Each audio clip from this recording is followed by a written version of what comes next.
Bonjour mes frères et mes sœurs, et chers amis, heureux de vous retrouver sur notre site internet de l'église de Bourges, Vierzon et Saint-Amand. Nous sommes réunis ensemble ce matin pour bénir et louer notre Seigneur, notre Dieu, et pour bien sûr nous entretenir de sa parole. Il nous tarde de nous rassembler dans l'église locale, mais il nous faut encore attendre. Attendre. En parlant d'attendre, nous devons tous, un jour ou un autre, attendre. Attendre après quelqu'un, attendre après quelque chose. Les expressions pour attendre ne manquent pas. En voici quelques-unes. Un instant, s'il vous plaît. Période d'attente, liste d'attente, file d'attente, salle d'attente. Attendre quelqu'un, attendre la guérison, attendre une lettre importante, attendre un versement d'argent, attendre une délivrance, attendre que l'épreuve passe, attendre pendant un confinement, comme nous aujourd'hui. Un grand personnage de la Bible a eu un jour assez d'attendre. Alors il a écrit son malaise à Dieu pendant son confinement et s'est adressé à Dieu par un psaume. C'est David qui, au psaume 13, nous écrit ce qu'il a vécu. Voilà, je vais vous lire ce psaume. Au chef des chantres, psaume de David. Jusqu'à quand, Éternel, m'oublieras-tu sans cesse? Jusqu'à quand me cacheras-tu ta face? Jusqu'à quand aurai-je des soucis dans mon âme et chaque jour des chagrins dans mon cœur? Jusqu'à quand mon ennemi s'élèvera-t-il contre moi? Regarde, réponds-moi, Éternel mon Dieu. Donne à mes yeux la clarté, afin que je ne m'endorme pas du sommeil de la mort, afin que mon ennemi ne dise pas « je l'ai vaincu », et que mes adversaires ne se réjouissent pas si je chancelle. Moi j'ai confiance en ta bonté, j'ai de l'allégresse dans le cœur à cause de ton salut. Je chante à l'Éternel, car il m'a fait du bien. Dans les 3 premiers versets de ce psaume, David pose 4 questions qui commencent toutes par ces mots. Jusqu'à quand m'oublieras-tu sans cesse? Jusqu'à quand me cacheras-tu ta face? Jusqu'à quand aurai-je des soucis dans mon âme et chaque jour des chagrins dans le cœur? Jusqu'à quand mon ennemi s'élèvera-t-il contre moi? David est dans une situation où il trouve le temps long. Jusqu'à ce quand, Seigneur? Autrement dit, quand finira mon attente? Plusieurs commentateurs de la Bible pensent que David a écrit ce psaume lorsqu'il était poursuivi par Saül. Saül, le premier roi d'Israël, avait été rejeté par Dieu comme roi sur Israël et il a été remplacé par David. Et pendant plusieurs années, Saül a poursuivi David pour le faire mourir. Nous comprenons mieux maintenant le contexte de David lorsqu'il dit « Jusqu'à quand ?» Jusqu'à quand, Éternel, m'oublieras-tu sans cesse? La question de David vient sûrement du fait que l'intervention pratique de Dieu tarde à venir. Et David désire ardemment la délivrance, mais elle n'arrive pas. Alors il s'impatiente, comme vous et moi. Mais une chose à savoir, et à le graver dans notre cœur, Dieu n'oublie jamais ses enfants. Jamais Dieu n'a des trous de mémoire. Il faut chasser de telles idées dans nos pensées. Quand vient la tentation d'imaginer que Dieu nous oublie, rappelons-nous avec certitude les pensées surtout les versets de la parole de Dieu. Exemple, Ésaïe, le prophète, au chapitre 49, au verset 14, nous dit « De la part de Dieu, une femme oublie-t-elle l'enfant qu'elle allait? N'a-t-elle pas pitié du fruit de ses entrailles? Quand elle l'oublierait, moi, je ne t'oublierai point. Voici, je t'ai gravé sur mes mains. Tes murs sont toujours devant moi. » Voilà ce que le Seigneur nous promet, ou a promis à son peuple, mais nous promet encore aujourd'hui. Moi, je ne t'oublierai point. Dans la détresse, dans les temps difficiles, nous pouvons avoir quelquefois l'impression que l'Éternel nous oublie, ou nous a oubliés, qu'il ne nous accorde plus autant d'attention qu'auparavant. Mais notre Dieu ne nous oublie pas. Les hommes peuvent nous oublier. Il est écrit dans le livre de la Genèse, au chapitre 40, au verset 23, concernant Joseph, il dit que le grand échanson ne se souvint pas de Joseph, il l'oublia, alors que Joseph l'avait aidé dans la prison. On peut aussi lire les écrits de Job. Job dira au chapitre 19, verset 14, « Je suis oublié de mes intimes, mais notre Dieu ne nous oublie pas. » savez, le danger de l'impatience existe bel et bien pour le croyant que nous sommes. Et ce danger peut nous pousser à mettre un plan B, une solution humaine en attendant. L'exemple du peuple d'Israël, Exode chapitre 32 verset 1er, dit que le peuple, voyant que Moïse tardait à descendre de la montagne, s'assembla autour d'Aaron et lui dit « Allons, fais-nous un Dieu qui marche devant nous, car ce Moïse, cet homme qui nous a fait sortir du pays d'Égypte, nous ne savons pas ce qu'il est devenu. » Aaron leur dit « ôtez les anneaux d'or qui sont aux oreilles de vos femmes, de vos fils et de vos filles, et apportez-les-moi. » Et tous ôtèrent les anneaux d'or qui étaient à leurs oreilles, et les apportèrent à Aaron. Il les reçut de leurs mains, jeta l'or dans un moule, et fit un veau en fonte, et dirent « Israël, voici ton Dieu, qui t'a fait sortir du pays d'Égypte. » Mon frère, ma sœur, Dieu ne t'oublie pas. Dieu n'a jamais oublié personne. Même pas Noé, lorsqu'il était on peut dire, dans cette galère, dans ce coffre, ballotté sur les eaux, eh bien, il nous dit qu'au bout de ce temps de déluge, l'Éternel se souvint de Noé, etc. Dieu ne nous oublie jamais. Dieu n'a pas oublié Jésus sur le bois de la croix. Dieu est vivant, il est présent. David ajoute aussi à son cri « Jusqu'à quand me cacheras-tu ta face ?» en parlant de Dieu. C'est vrai que parfois, le Seigneur cache sa face à ses enfants. Ça arrive, c'est vrai, mais ce n'est jamais pour toujours. C'est temporaire. Quand il cache sa face, c'est parce qu'il a toujours de bonnes raisons de le faire. Il purifie de cette façon la foi de ses élus, de ses enfants, et il nous faut toujours garder confiance en lui, même dans ces moments où il semble, je dis bien où il semble être absent. Ésaïe, le prophète Ésaïe dira au chapitre 8, verset 17, « J'espère en l'Éternel, qui cache sa face à la maison de Jacob, je place en lui ma confiance. » Je pense encore à Ésaïe, au chapitre 30, verset 18, qui dit « L'Éternel attend pour vous faire grâce. Il se lèvera pour avoir compassion de vous, car l'Éternel est un Dieu juste, heureux tous ceux qui espèrent en lui. » L'Éternel attend pour vous faire grâce. L'Éternel attend. Peu importe comment les choses peuvent nous paraître, l'Éternel n'est pas véritablement loin de nous. Même lorsque nous avons l'impression qu'il est absent.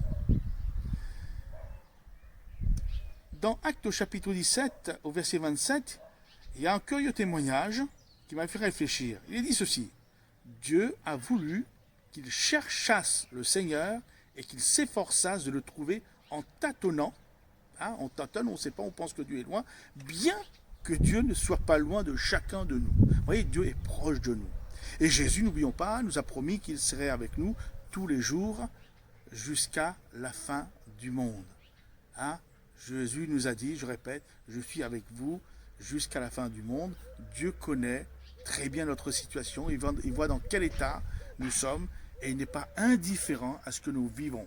D'ailleurs, je reviens toujours au prophète Ésaïe, 54, verset 10, « Quand les montagnes chancelleraient, quand les collines s'éloigneraient, mon amour ne s'éloignera point de toi, et mon alliance de paix ne chancellera point, dit l'Éternel qui a compassion de toi. » Encore, donc, nous avons vu que David, jusqu'à quand, il ajoute au-delà maintenant, jusqu'à quand aurais-je des soucis dans mon âme et chaque jour du chagrin dans mon cœur. En réalité, on peut le comprendre aussi de cette manière dans la Bible français courant. Il dit ceci, jusqu'à quand devrais-je me faire du souci et me ronger de chagrin tout le jour. Dans la version Top, encore, voilà, jusqu'à quand me mettrai-je en souci, le chagrin au cœur, tous les jours. Encore une dernière version, parole de vie, tous les jours je me fais du souci et mon cœur est rempli de tristesse, mais jusqu'à quand? Ce qui ressort dans ce verset, c'est que David se fait du souci. C'est lui qui se met dans le souci ainsi que dans le chagrin. Ce que veut dire que le souci et le chagrin ne vient pas de lui-même comme cela, mais il est introduit dans notre vie par nous-mêmes. c'est quand même dommage d'en appeler au souci et au chagrin. Et si au lieu de cela, ce matin, on repassait dans notre cœur les choses positives, comme Ésaïe, le prophète Jérémie, excusez-moi, le prophète Jérémie, dans les Lamentations, chapitre 3, verset 21. Voilà ce qu'il dit.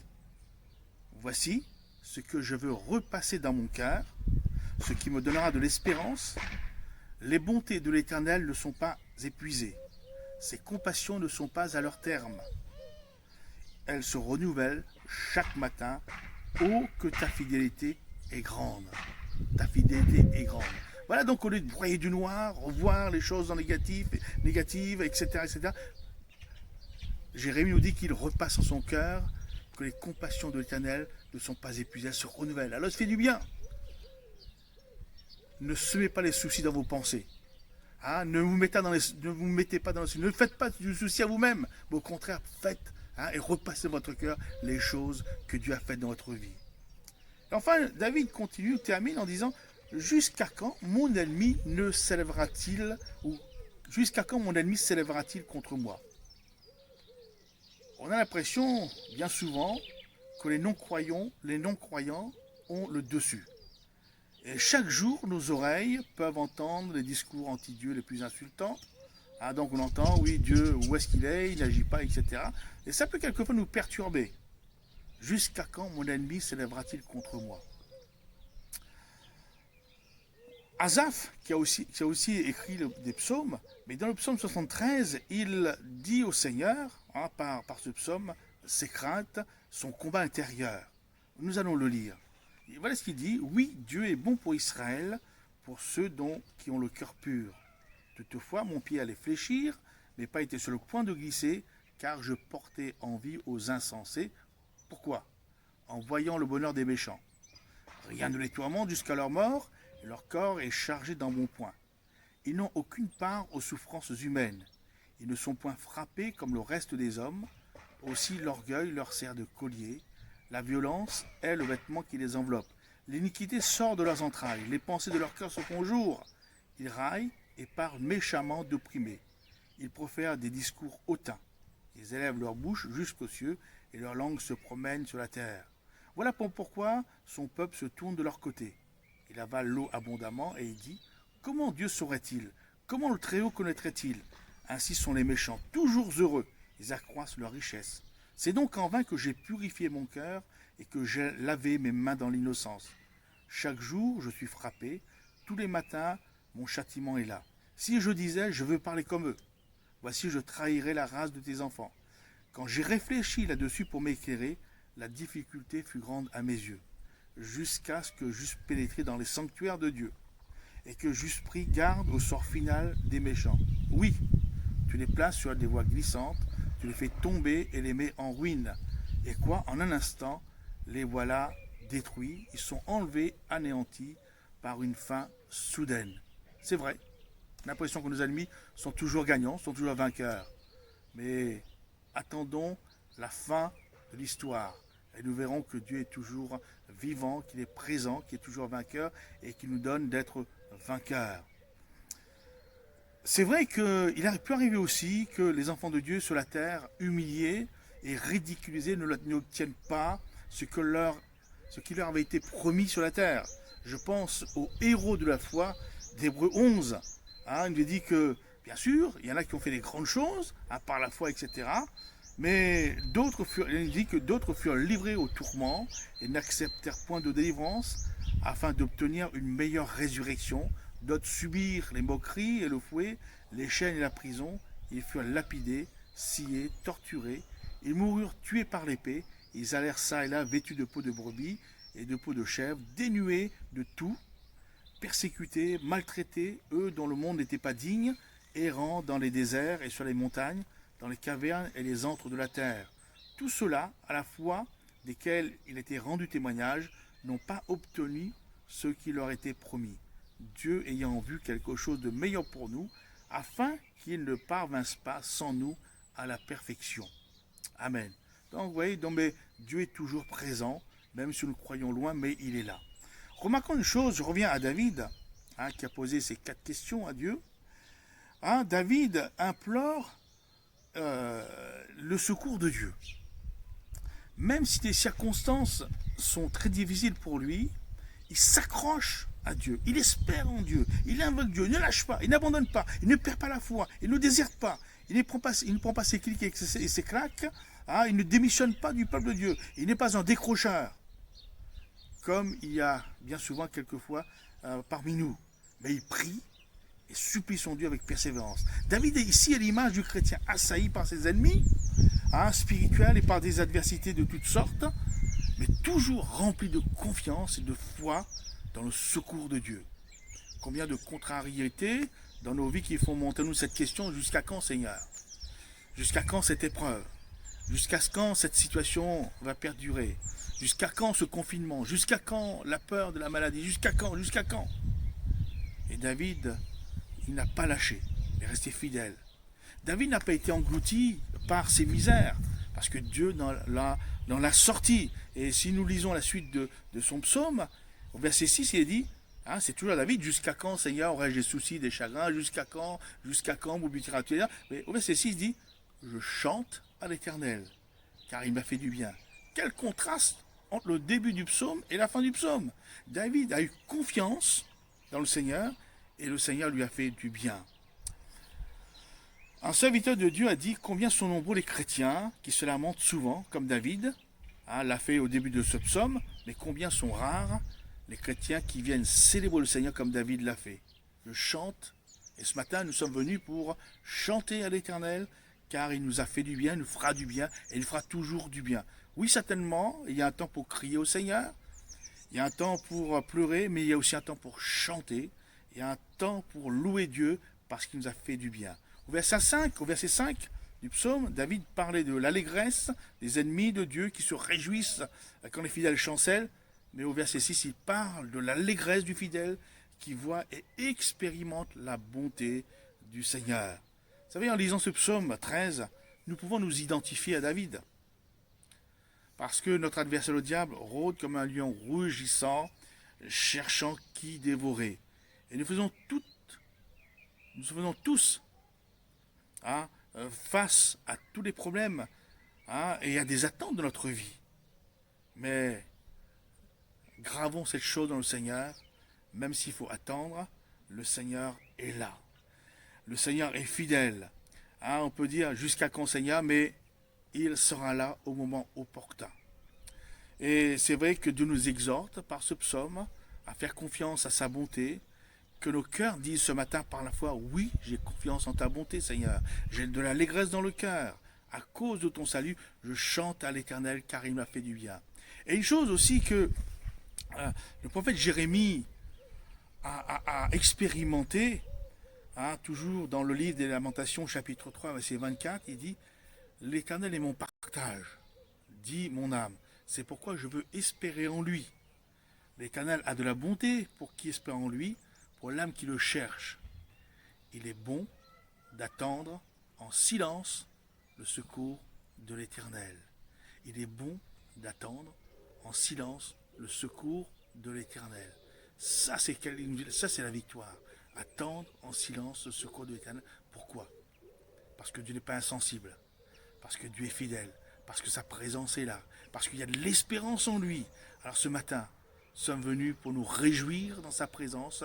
Hein, oublions, laissons nos soucis, nos tracas. Surtout ne faites pas rentrer les soucis, le chagrin dans votre cœur, mais laissons-les et bénissons le Seigneur, louons-le parce que nous croyons en sa fidélité, nous croyons en sa grâce. Alors ce matin, courbons nos fronts, adorons-le, bénissons-le de tout notre cœur. N'oublions pas qu'il est présent par son esprit. Courbons nos fronts. Seigneur, merci parce que tu es un Dieu fidèle. Merci parce que du haut de ton ciel de gloire, tu nous vois. Et ta parole nous dit que Jésus est assis à ta droite et qu'il intercède pour nous. Seigneur, jamais nous avons manqué de secours et nous avons vécu et nous vivons encore dans ta fidélité. Seigneur, c'est vrai, Seigneur, le monde est troublé. C'est vrai que nos cœurs peut-être s'alarment. C'est vrai que Seigneur, nous attendons ton secours. Mais nous savons une chose, que tu es fidèle. En tout temps, tu es fidèle. Seigneur, bénis les frères et les sœurs, isolés dans leur maison. Seigneur, mais ta grâce est là. Ton esprit est là pour les entourer par devant et par derrière. Merci pour le bien que tu nous fais ce matin. Merci parce que ton esprit nous encourage. Merci parce que ta vie est déversée dans nos cœurs. À ton nom l'honneur et la gloire. Amen et Amen. Voilà, donc nous voulons aussi donner les annonces. Donc merci vous qui êtes fidèles avec nous ce matin. Alors donc merci aussi d'être sur notre site. Nous essayons de faire vivre notre site, bien sûr, avec les moyens que nous avons. Nous avons été pris de court. Donc alors prochaine nouveauté sur notre site, ça va être mardi, dans la journée de mardi, certainement un texte d'encouragement toujours, d'enseignement dans la journée de mardi. Vendredi, certainement pour la prière, je pense une vidéo, une petite prédication, là encore, d'exhortation, une vidéo. Et dimanche, comme tous les dimanches, puisque vous avez entendu comme moi que il y a encore 14 jours de confinement supplémentaire. Moi, je pense que ça va aller jusqu'à la fin d'avril. Donc, vous voyez, donc dimanche prochain, nous nous retrouvons aussi donc pour un moment de partage autour de sa parole, un moment où nous ressentons la présence de Dieu, où nous nous retrouvons. Bien sûr, n'oubliez pas de nous soutenir. Donc, vous voyez sur le site, donc pour faire vivre l'église locale, nos deux annexes. Donc, pour donner votre dîme par virement bancaire ou par chèque, tout simplement. Vous savez que c'est pas que nous voulons absolument votre argent, mais vous comprenez que l'église n'arrête pas de fonctionner. Donc, déjà pour payer notre site, etc. Donc voilà, donc je compte sur la grâce du Seigneur et j'espère que nous nous reverrons bientôt. Peut-être, pour l'instant, nous sommes que par vidéo, mais dans nos cœurs, nous sommes tous liés les uns les autres. Et je remercie le Seigneur de ce que jusqu'à ce jour, aucun frère ni aucune sœur n'a été atteinte, je parle de l'église locale de Bourges, Saint-Amand-Liaison, aucun frère, aucune sœur n'a été atteinte par ce coronavirus. Donc que Dieu soit béni, que son nom soit loué. Amen.